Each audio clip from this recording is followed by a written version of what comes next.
समान नागरिक संहिता का ड्राफ्ट राज्य सरकार को सौंप दिया गया है, जिसके बाद इसे विधानसभा के पटल पर लाकर कानून बनाया जाएगा। वहीं पूर्व नेता प्रतिपक्ष प्रीतम सिंह ने यूसीसी को केंद्र का मुद्दा बताते हुए इसे लोकसभा चुनाव का बीजेपी का सांप्रदायिक मुद्दा बताया है। इस पर हमारे संवाददाता तुषार गुप्ता ने पूर्व नेता प्रतिपक्ष प्रीतम सिंह से यूसीसी पर की बातचीत। यूनिफॉर्म सिविल कोड की कमेटी ने आज ड्राफ्ट राज्य सरकार को सौंपा है और इसे विधानसभा सत्र में लाया जाएगा और इसके बाद सरकार का ये कहना है कि इसे कानून के तौर पर राज्य में पारित किया जाएगा। हमारे साथ बातचीत करने के लिए पूर्व नेता प्रतिपक्ष प्रीतम सिंह सर है। सर, किस तरह से यूसीसी को देखते हैं? ड्राफ्ट अब पहुंच चुका है, क्योंकि कांग्रेस लगातार पूछ रही थी कि कब ड्राफ्ट आएगा, कब सौंपा जाएगा। अब ड्राफ्ट मिल चुका है, आगे की कार्रवाई किस? देखिए, जब 2022 का विधानसभा चुनाव चल रहा था और जब भाजपा को लगा कि वो विधानसभा चुनाव हार रही, तो चलते हुए चुनाव में जो है राज्य सरकार ने या भारतीय जनता पार्टी ने जो है यूसीसी लागू करने की बात कही और उसके बाद समिति का गठन हुआ और कई बार उसका कार्यकाल भी बढ़ा है और अब अंतिम रूप में जो है आज 2 फरवरी को जो है समिति ने यूसीसी का ड्राफ्ट जो है मुख्यमंत्री को सौंपा है और सरकार ने कहा कि 6 तारीख को हम सदन के पटल पर रखने का काम करेंगे। जब यूसीसी का ड्राफ्ट आएगा तो हम उसको देखेंगे और उसके बाद अपनी बात कहेंगे। वैसे तो विषय केंद्र का है, अगर उत्तराखंड राज्य में यूसीसी लागू हो जाएगा, उत्तर प्रदेश में नहीं होगा, हिमाचल प्रदेश में नहीं होगा, दिल्ली में नहीं होगा, तो किस तरीके से जो है ये सरकार इसको लागू करने में कामयाब रहेगी।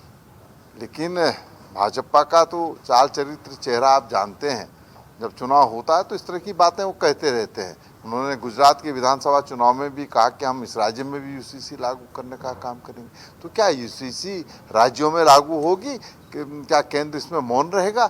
ये अब देखते हैं, जब ड्राफ्ट आएगा तब बात करेंगे। जिस तरह से आपने कहा कि विधानसभा चुनाव से पहले कहा गया था, अब लेकिन लोकसभा चुनाव आने वाले हैं, उससे पहले भी अब फिर यूसीसी का जो चर्चा है फिर तेज हो गई है। तो क्या भाजपा लोकसभा के तहत ये मुद्दा उठाना चाहती है? नहीं, देखिए, भाजपा ने, मैंने ये नहीं कहा कि विधानसभा चुनाव से पहले, मैंने कहा कि जब चुनाव चल रहा था, जब भाजपा को ये लगा कि 2022 के विधानसभा चुनाव को वो हारने जा रही है, तब चलते हुए चुनाव में उन्होंने यूसीसी को लागू करने की बात कही। और ये तो भाजपा का चाल चरित्र चेहरा है कि वो जब जब चुनाव होता है तब तब जो है सांप्रदायिकता की बात करते रहते हैं, उसमें उनको महारत हासिल है।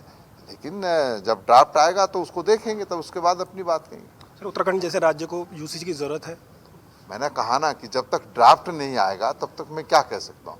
पहले ड्राफ्ट आने दीजिए, जब सदन के पटल पर इसको रखा जाएगा हम उसका अध्ययन करेंगे और उसको देखेंगे कि अगर उत्तराखंड में जो है यूसीसी लागू हो जाएगा और उत्तर प्रदेश, हिमाचल और दिल्ली में नहीं लागू होगा तो क्या उसके दुष्परिणाम होंगे, उसको देखेंगे। सर, बहुत सारी जनजातियाँ भी हैं यहाँ पे और साथ साथ अगर बात की जाए संस्कृति को लेकर किस यूसीसी का जो ड्राफ्ट बनाया गया है, क्या लगता है कि वो पूरा कर पाएंगे कि जिस तरह से राज्य सरकार 2 साल में पूरा हो सकता है यूसीसी का ड्राफ्ट? देखिए, पहले तो मैं आप कह दूं कि जो कानून जो है केंद्र सरकार ने बनाए हैं उससे राज्य सरकार कोई छेड़छाड़ नहीं कर सकती है।